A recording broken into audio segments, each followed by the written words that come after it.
가난과 절망을 다 이겨내고 나의 꿈을 이룰 수는 없는 걸까?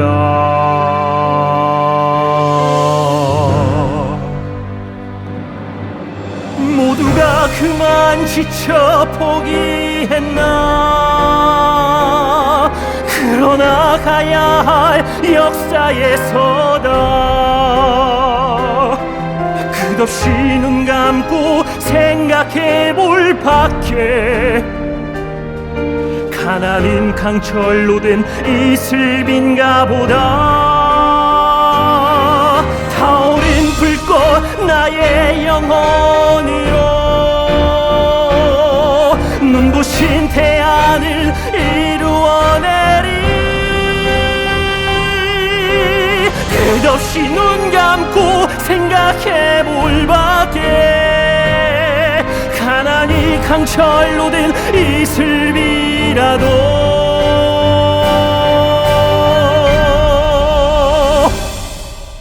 내 영혼을 불태우리라.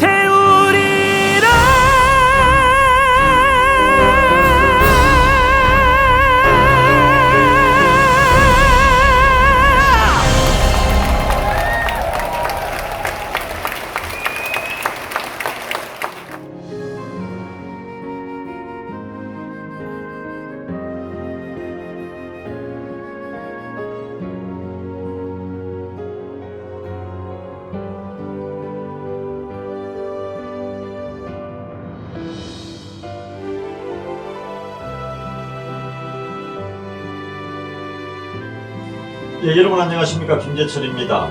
또 역사 있는 남자로서 또 우리 유경수 여사, 박모월 선생에서 유경수 여사를 낭독해 드리도록 하겠습니다. 지난번 시간에는 제가 이 대통령의 영부인입니다. 대통령의 영부인이 아니 대통령의 영부인께서 청와대에다가 그 안에 뒷뜰에다가 한 30평짜리 텃밭을 만들어 가지고 거기에 열무를 심고 고추를 심고 예를 들어서 깻잎도 거기서 따고 그 열무로 그걸 가지고 열무김치를 담아서 대통령과 가족들의 식탁에 올리는 이런 분이라는 걸 우리가 알았지 않습니까? 감동을 주는 거죠. 국민에게 감동을 주는 대통령. 대통령이야 뭐 정사에 그 아침에 이제 나가서 그 우리의 국내 정치나 우리 5천만 백성과 호흡을 하는 그런 백성이 잘 살고 국민이 잘 살고 못 사는 건 대통령이라는 분이 리더가 굉장히 중요한 거죠. 네. 마치 세종대왕 시대 그 좋은 시절 나라가 정말 힘들어졌을 때 그 결단력 이순신. 예. 그리고 그 나라에서 동인서인에서 다 자기를 탄핵하고 버리는데도 나라를 위해서 내 몸을 죽고 나라를 살린다. 이런 정신으로. 그런 분이 계셨기 때문에 지금의 대한민국이 이렇게 계속되고 있고 이제는 뭐 선진국 중에서도 이제 선진국 대열에서도 당당히 앞서가는 선진국이 됐지 않습니까? 그게 다 누구 도움 때문이겠습니까? 지도자가 있기 때문이죠. 그 지도자의 뒤에는 지도자를 따뜻하게 어떤 때는 어머니처럼 어떤 때는 누나처럼 어떤 때는 여동생처럼 대통령 주위에 이런 분이 계셔야 그게 퍼스트 레이디 영무의 역할이죠. 지금 다들 국민들이 걱정하는 게 이제 3월 9일 날 이제 뭐 얼마 남았습니까? 대통령 선거가 있는데 대통령 후보들도 지금 참 대통령 후보들에 대해서도 걱정을 많이 하고 특히 이제 곧 영부인이 두 분 중에 한 분이 되실 텐데 걱정들이 많습니다. 그래서 또 지금부터 잘하면 되는 거죠. 뭐 세상에 사람이 실수 없는 사람이 있습니까? 흠없는 사람이 어디 있겠습니까? 예. 그래서 이 유경수의 인생을 다룬 박목월 선생의 이 유경수 여사는 훨씬 더 가치가 있는 책이다. 이 진실을 가지고 신문에 나온 기사와 그 당시의 흔적과 그다음에 박목월 선생이 가장 유경수 집안하고 가까웠으니까요.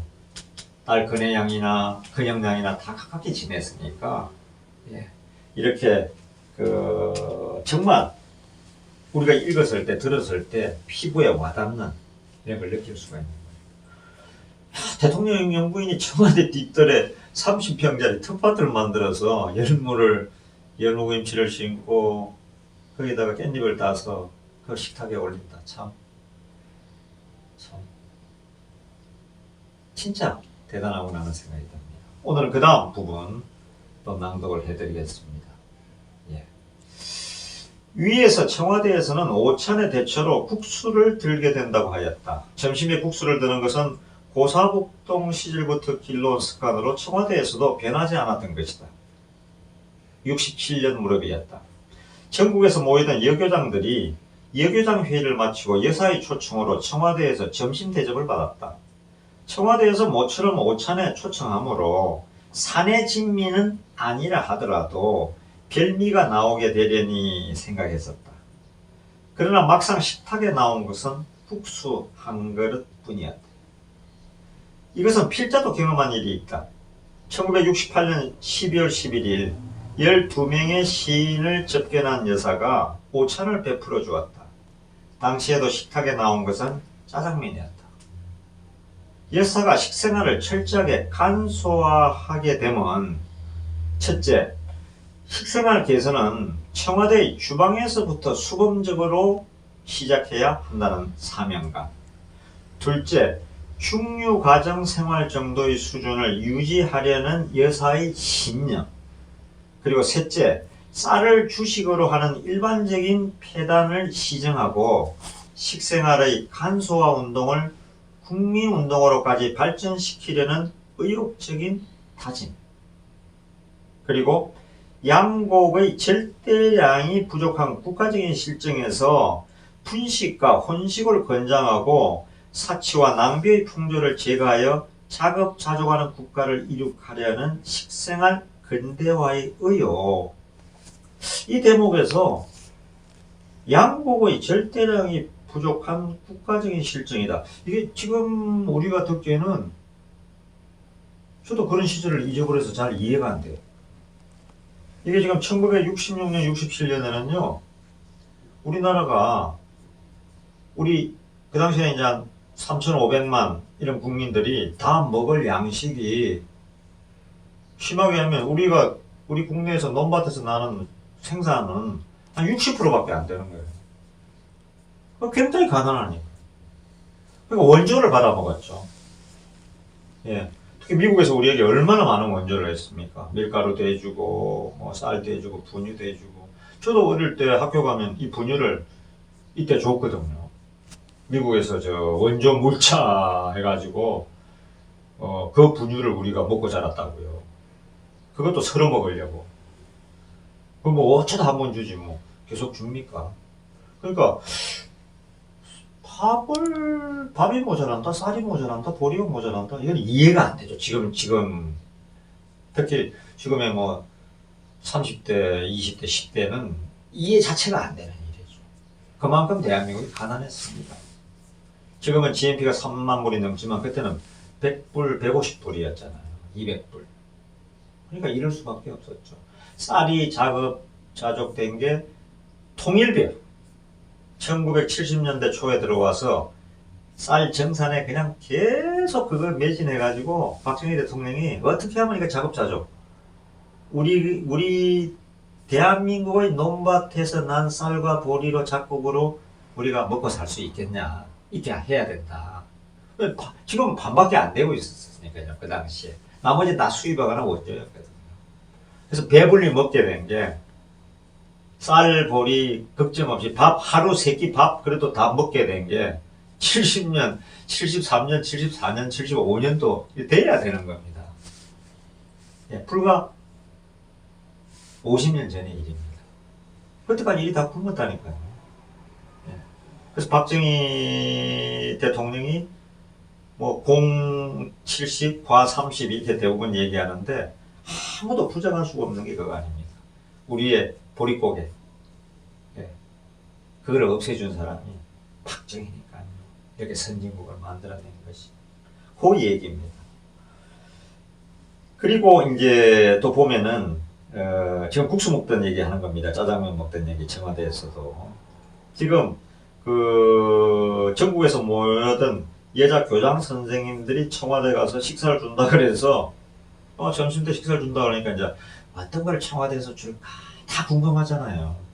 청와대 가서 대통령이나 영부인이 주는 식사를 할 수 있는 사람이 대한민국에서 몇 사람이나 되겠습니까? 그렇죠? 그래서 이제 영광스럽게 생각하고 뭐 특별한 걸 요리장들이 청와대 요리장이랑 다르겠지 하고 뭐 생각했는데 나온 거 국수 하나, 짜장면 하나 했다는 겁니다. 예.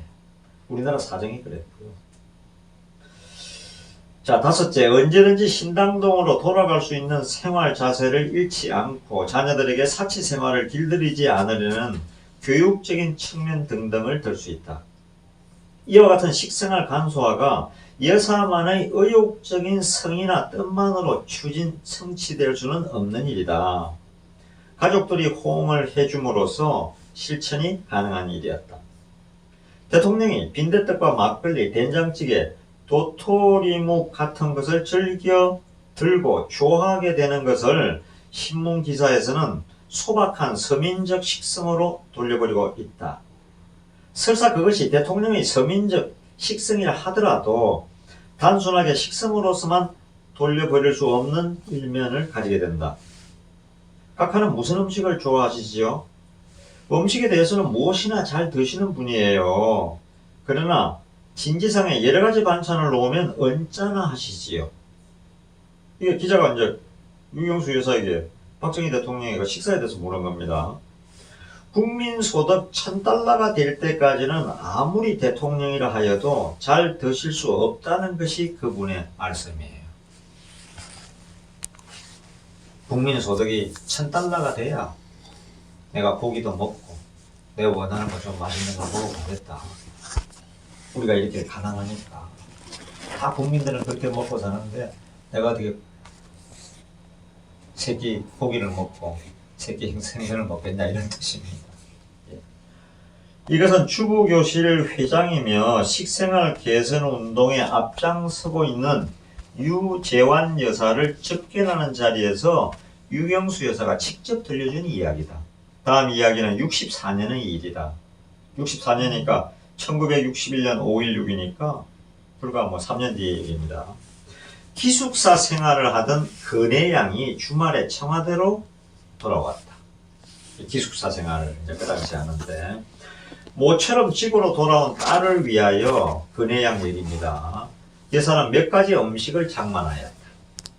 그러나 상을 받게 된 근혜 양은 진지한 얼굴로 다음과 같이 말했다. 어머니, 이렇게 잘 차려주시지 않아도 돼요. 우리가 신당동으로 되돌아가게 되면 그때는 어떻게 하시려고요? 대통령 끝나면 이제 일반 국민이 돼서 신당동 집으로 가 살아야 되는데 반찬이 많았던 모양입니다. 이 장면을 유교사의 수기 속에서 직접 옮겨보자. 저녁 식탁에 생굴이랑 평소보다 2가지 많은 찬이 차려져 나오자 그네의 눈이 휘둥그레진다. 이러다가 신당동 집에 가서 살게 될 때 어떻게 하려고? 착실한 기독교 신자인 이 아이는 어른스럽게도 미래 걱정을 하여 자칫 지금의 환경에 젖어버리기 쉬운 주변 사람의 주의를 환기시키곤 한다. 내 딸이지만 그 소박하고 성실한 성품은 기특하고 본도 받아야 한다. 이렇게 대통령은 생각했다는 겁니다. 박정희 대통령이요. 여사는 어린 딸의 기특한 말에 눈시울이 뜨거워졌다. 어린 그들에게도 대통령 가족으로서의 생활이나 몸가짐이나 의식이 충분하게 간직되어 있었던 것이다. 음식에조차 대통령 가족으로서의 신경을 쓰는 어지르고 착한 어린 그들, 이와 같은 가족들의 뜻이 집결되고 그것을 실천하게 되는 것이 여사가 주관하는 청와대의 살림이었다. 그 대통령의 그 가족 혹은 그 어머니의 그 가족들이라 할 수 있다. 여러분 이렇게 못 나온 말이죠. 과연 박근혜 대통령이 이제는 뭐 감옥에 거의 4년 이상을 있다가 이제 곧 그 지금 강남 성모병원에서 치료 끝나면 이제 뭐 대선만 끝나면 곧 이제 그 원래 대구 광역시 삼덕동에서 태어났잖아요. 그러니까 대구 광역시 지금 달성군 쌍계면 유월이로 간다고 하는데 사실상 어떤 면에서 태어난 고향으로 되돌아 가는 거죠. 또 거기는 낙동강 줄기입니다. 그래서 강도 있고 그 굉장히 넓은 강이거든요. 공원도 잘 돼 있고 해서 또 비설산 그쪽에는 그 달성 그 산이 비설산이라고 봄 가을에 아주 단풍과 산이 아주 좋은 데입니다. 그래서 이제 거기서 가서 살겠지만 이런 분이 박근혜 대통령이 어떤 커다란 업무에 당한 거죠. 그리고 그 당시에 그 집권 세력, 그 사람들이 새로운 대통령을 또 만들어내고 박근혜 대통령이 물론 뭐 박근혜 대통령이 잘못한 점도 있죠. 사람을 더 잘 써야 되는데 그런 데서는 그 자기들의 불만, 권력 싸움이죠. 옛날에 동인성인 싸우듯이 그걸 몰아쳐가지고 집권당에서 대통령을 갖다가 자기들이 집권하고 있으면서 탄핵을 시켜가지고 야당이 탄핵을 올리게끔 만들어가지고 동조해가지고 쫓아낸 거 아닙니까? 이렇게 이런 대통령 어머니 밑에서 이 생활 가정교육이 딱 제대로 돼 있는데 이분이 뭐 사치를 했습니까? 뭐 했습니까? 박근혜 대통령도. 그러면 깨끗했거든요. 언론이 특히 좌파 언론이 만들어낸 거죠. 자기들이 집권하려고. 그래서 문재인 대통령이 집권을 한 거죠. 촛불혁명이니 뭐 그런데 혁명이라고 하는 건 박정희처럼 목숨을 내놓고 하는 게 혁명입니다. 나라를 구하겠다. 광화문에서 촛불된 게 무슨 혁명입니까? 세상을 바꾸고자 하는 그런 노력 정도로 생각해야죠. 그런 시위요. 이제는 냉정하게 다시 과거를 되돌아볼 때가 됐습니다. 계속 또 읽도록 하겠습니다. 다음은 이 자리가 아마 대통령 자리가 어떤 자리인가를 이제 말해주는 내용이죠. 작은 소제목이 이 자리가 어떤 자리인데 하는 이런 뜻입니다. 대통령이 하늘은 스스로 돕는 자를 돕는다는 사실을 명심하므로 경북지사에게 당부한 것은 64년 7월 5일이었다. 이날 대통령은 진해에서 마산으로 나와 기동차 편으로 열차편으로 귀경하는 길이었다. 대통령 전용 기차가 그때도 있었으니까요. 경상북도를 지날 때 기동차 차창 너머로 수로 그 물줄기죠, 그죠? 이제 논에 있을 때 그거 수로가 있지 않습니까? 작은 수로들. 그 수로에 물이 흐르고 있는데 한편에는 철러전 모나기를 하지 않고 마른 논이 그대로 팽개쳐져 있음을 보았다. 상경하던 자동차를 돌리게 하여 경북 양목에서 대구로 되돌아왔다. 도지사에게 긴급 한해 대책회의를 열게 하고 한해가 있어가지고 그때 비가 작게 와서 모내기가 지금 제대로 안 되고 있었던 모양입니다. 그 자리에서 하늘은 스스로 돕는 자를 돕게 된다는 것을 강조하며 모내기를 서두르도록 당부하였다. 그것은 대통령의 절실한 심정의 표현이기도 했다. 64년 상반기는 절대 강우량이 부족했다. 날이 가물어 전국적으로 모내기가 부진했다. 농민들은 애타게 비를 기다렸다. 이 실정을 알고 있는 대통령은 입맛을 잃다시피 하고 끼니 때도 식사를 들지 않을 정도로 심정이 절박했다. 비가 안 와가지고요. 지금 모내기가 안 되는 거죠. 그때만 해도 우리는 완전히 농업국가입니다.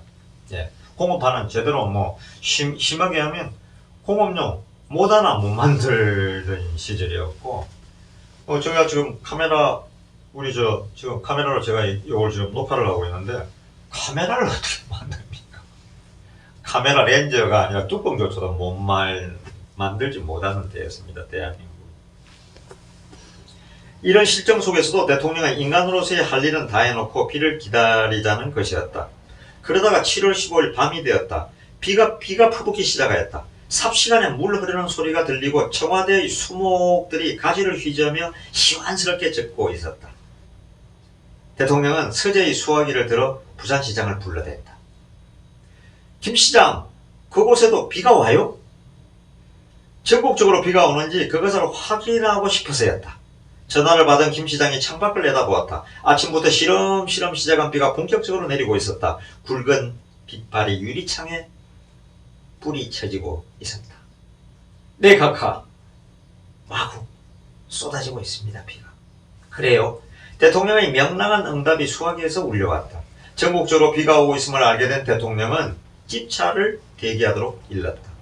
여사를 불러 함께 타고 한강변으로 나갔다. 한강변에 멈추게 하고 일부러 차에서 내려 박 대통령은 비를 맞고 있는 것이었다. 밤눈에도 허옇게 퍼붓는 빗줄기 속에 묵묵히 젖고 있는 남편을 바라보며 여사는 가슴에서 뜨거운 것이 솟구침을 깨달았다. 이 이야기는 여사가 직접 들려준 것이란다. 이 자리가 얼마나 막중한 두렵고 힘에 겨운 자리인데 이 자리에 앉아 다른 잡념을 가질 수 있을까요? 이렇게 여사는 대통령 영부인의 자리를 설명하는 경우가 많았다. 대통령의 영부인으로서 여사의 언사나 행동이나 생활이 국가나 민족의 운명과 직결되어 있으며 그러므로 그 직책과 사명을 다하려면 두렵고 무겁고 고통스러운 자리가 아닐 수 없다는 뜻이었다. 여사는 영부인의 자리에 대한 이와 같은 투철한 자각과 사명감에서 최선을 다하려고 노력한 것이다. 그것은 청와대로 이사오던 그날 이미 그와 같은 사실에 대한 충분한 인식과 굳은 각오를 하고 있었던 것이다. 이런 걸 보고 부창부수라 그러지 않습니까? 그죠? 한 해가 그때는 뭐 물을 댐이 없잖아요. 댐이. 우리나라에 지금 지금 어디 가든 뭐 합천댐이다, 의암댐이다, 소양강댐이다, 뭐 춘천, 그죠? 대표적인 댐이죠. 수많은 댐이 대한민국에 지금 있지 않습니까? 그 댐이 뭡니까? 물을 채워서 한 해 비가 안 올 때 그 댐에서 흘린 물로 농사를 짓는 거죠. 옛날에는 댐이 없고 물을 채울 데가 없으니까 전부 하늘만 쳐다보고 있죠. 천수답이라고 그랬잖아요. 비가 와야 모내기를 할 수가 있죠. 그러니까 얼마나 정말 애타고 저희 집에서도 꽤 농사를 많이 농토를 가지고 있었거든요. 그래서 아버님 생각이 이런 거 들으면 아버님 생각이 나요. 왜냐면 막 모내기를 할 수가 없어요. 왜냐면 땅이 쫙쫙 갈라지니까. 아무리 물을 퍼담아 봐야 뭐합니까? 역시 하늘에서 내리는 비가 그때는 있어야 되더라고요. 저수지도 다 말라붙어 버리니까. 그렇죠? 그러니까 이 물이 흥건해서 그 모내기를 하고 이 쌀이 수확돼야 우리 작업자족량이 높아지는데 이러니까 다 붓는 거예요. 예. 다 절반밖에 식량이 작업자족 안 됐다니까요. 이건 다 굶어 죽는 거죠. 임진왜란 때는요, 1592년부터 일어났던 임진왜란 그 7년 전쟁 때는 수백만 명이 굶어 죽었습니다. 수백만 명이 굶어 죽었어요. 그 기록을 보면요, 사람이 사람을 잡아먹는까지 나옵니다. 실제로. 배가 너무 고파서 사람이 사람을 잡아먹었다고. 기록에 나옵니다. 실제로. 일본 놈들은 옛날에 울산 같은 경우는 성에 갇혀가지고 먹을 게 없으니까 말 다 잡아먹었잖아요. 말 피를 먹고, 물 대신. 예. 사람이 절박하면 다 전쟁 때는 일이 되는 거거든요. 그러다가 비가 쏟아지니까 그냥 한강변에 달려가서 대통령이 집차 타고 가서 두 팔을 벌렸겠죠, 그죠? 그리고 하늘을 보면서 그 비를 맞았겠죠, 얼굴 전체로. 비가 온다. 비가 온다. 그걸 뒤에서 바라보는 유경수 여사의 생각이 어땠겠습니까? 정말 이 남자가 영웅이구나. 이 남자가 대한민국의 대통령이구나. 이 나라의 지도자구나. 내가 그 집사람이구나. 얼마나 감격에 겨웠겠습니까? 그 비를 맞으면. 이런 방송을 듣는 여러분도 어디 뭐 중소기업을 다니든 공장에 다니든 식당에 나가시든 하루를 일당을 받고 일을 한다.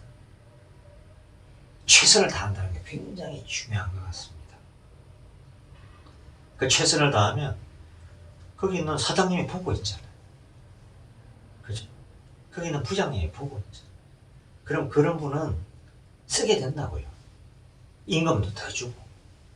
명절이다 그러면 진짜 비행기표 사서라도 베트남 갔다 오라 그러고. 지금 우리나라 수많은 사람들이 사실은 이곳 베트남이다, 인도네시아다, 스리랑카다, 네팔이다 이런 온 친구들이 다 일자리를 식당이나 공장에 다 차지해서 우리는 갈 데가 없어요. 그래서 일도 안 해요.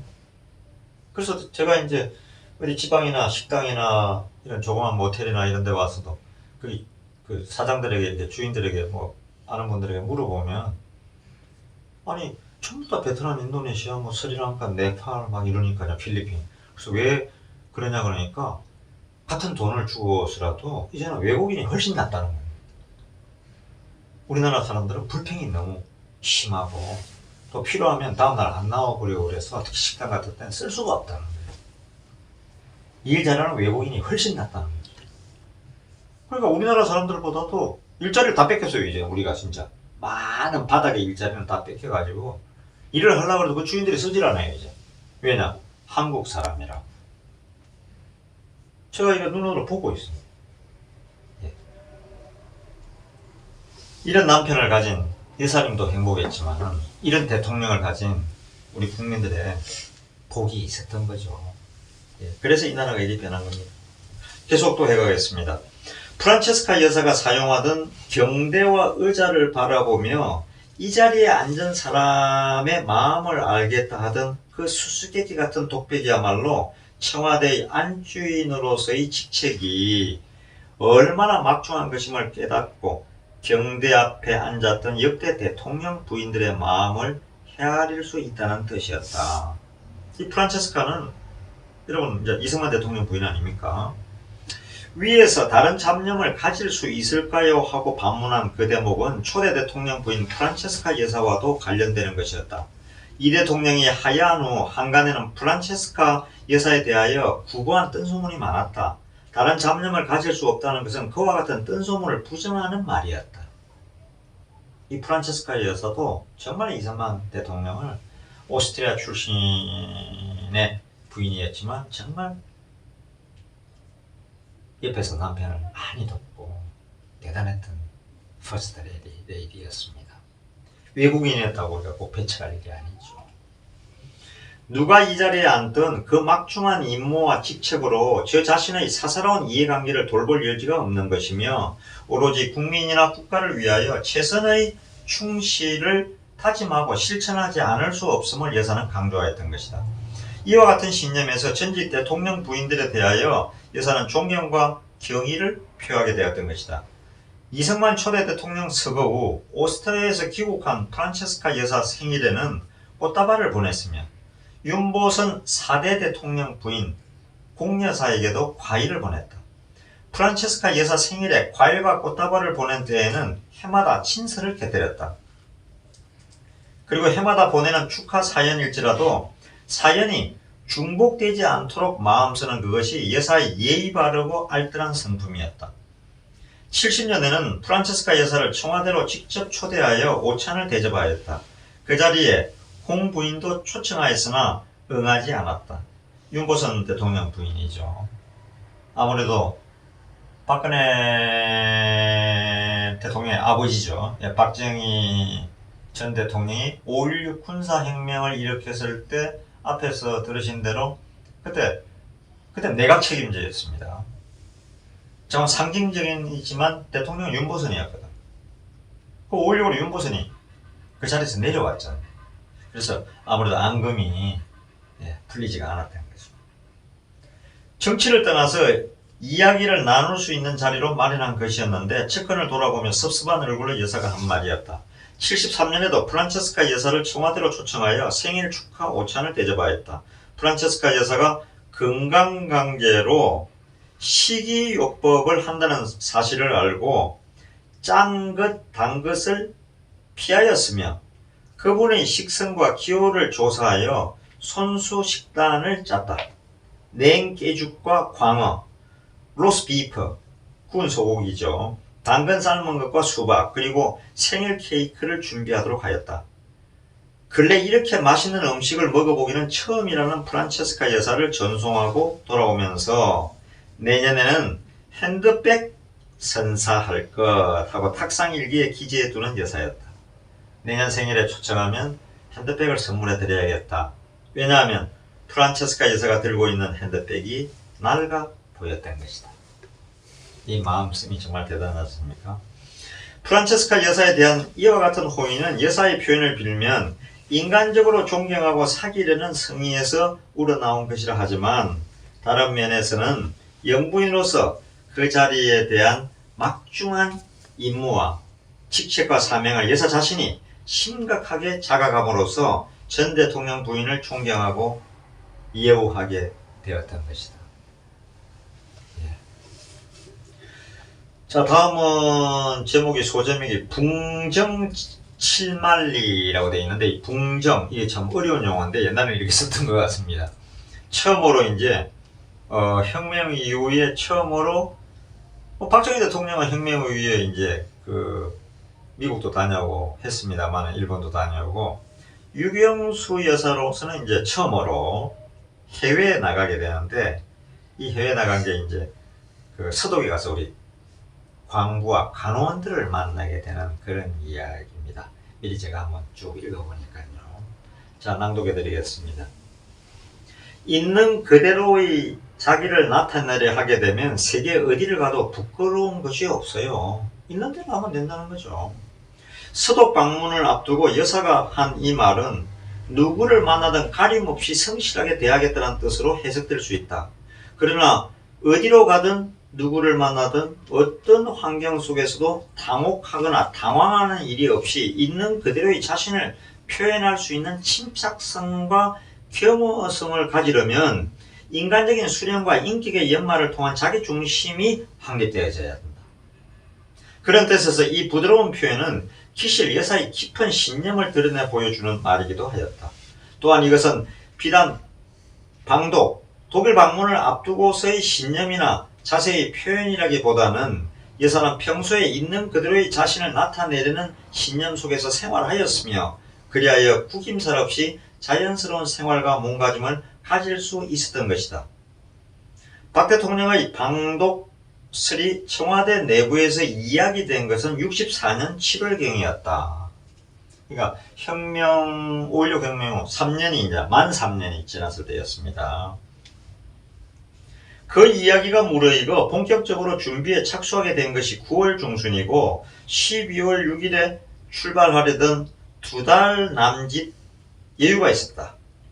이제 12월 6일에 출발하려면 한 2달 정도 이제 여유가 있었던 거죠. 이제 첫 해외 나들입니다. 여사로서는.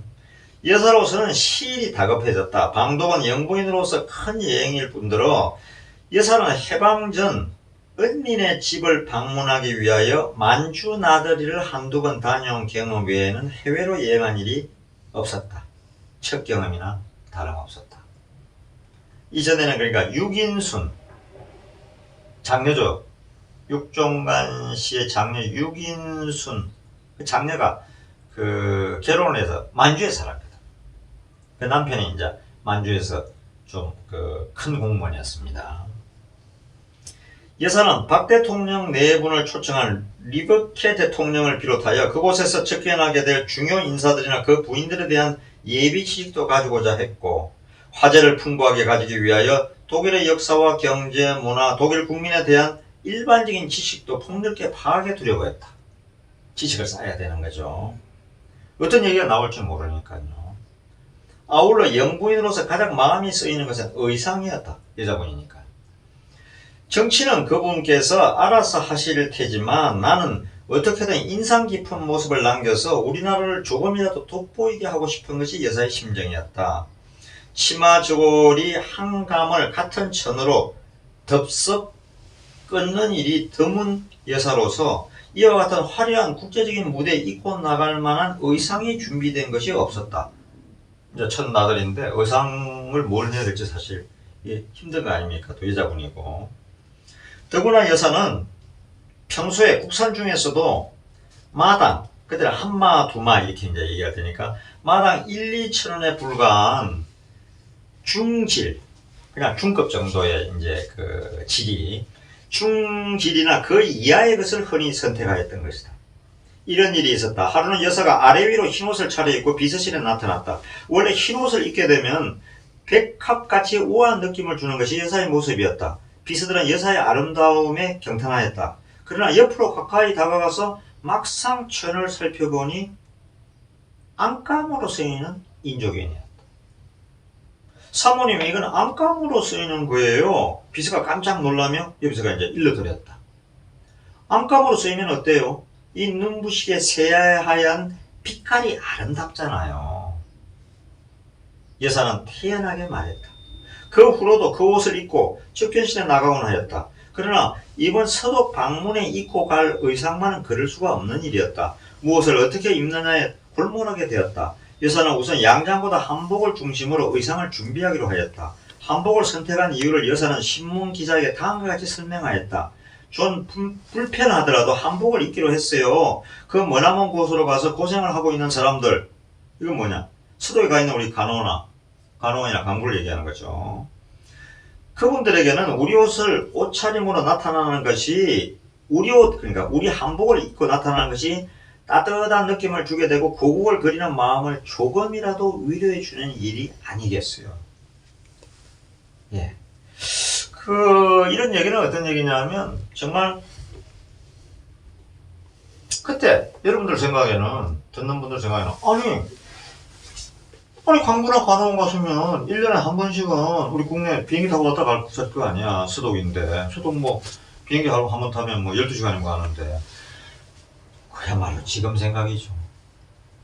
그 당시에 수천 명, 그래도 몇만 명 되죠, 다 하면. 그분들 중에서 그 일하러 간호원이나 간부로 일하러 가서 정말 죽기 전이 아니라면 그분들이 어떻게 그 비행값이 아까워서 여기를 옵니까? 참고견되는 거죠. 그게 우리나라 현실이었어. 70년대 그 사우디에 이제 현대개발, 대림개발, 난리가 났잖아요. 그 중동의 근로자들. 그 40도가 넘는 그 사막에서 일하면서도 그 돈 꼬박꼬박 모아서 그 이제 아이들 학교 보내고 과외비 쓰고 원룸값 주고 지금 같은 그거 하라고. 그 근로자 중에서 누가 자기 귀국할 때 아니면 돌아옵니까? 저부터도 못 들어오죠.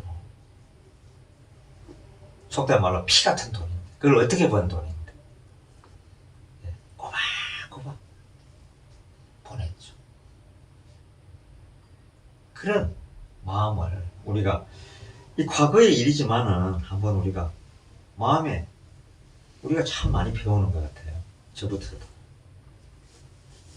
물론 그것도 이유의 하나였다. 그러나 여사는 비용 절약의 문제도 생각하고 있었다. 격식에 맞도록 양복을 입으려면 그 많은 옷을 무슨 수로 당해내겠어요. 여사의 말이었다. 그리고 마지막으로 중요한 이유의 하나가 고유한 한국 의상의 아름다움과 한국 여성의 맵시를 보여주고 싶었던 것이었다.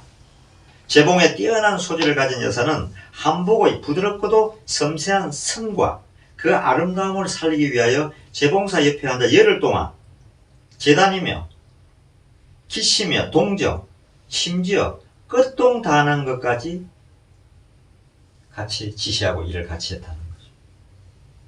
예. 이렇게 준비한 다음에 이제 64년 12월 6일 날 비행기를 타고 이제 서독으로 독일로 가게 됩니다. 그 내용은 제가 또 다음 시간에 낭독을 해 드리도록 하겠습니다. 이 내용이 너무 절실해서요.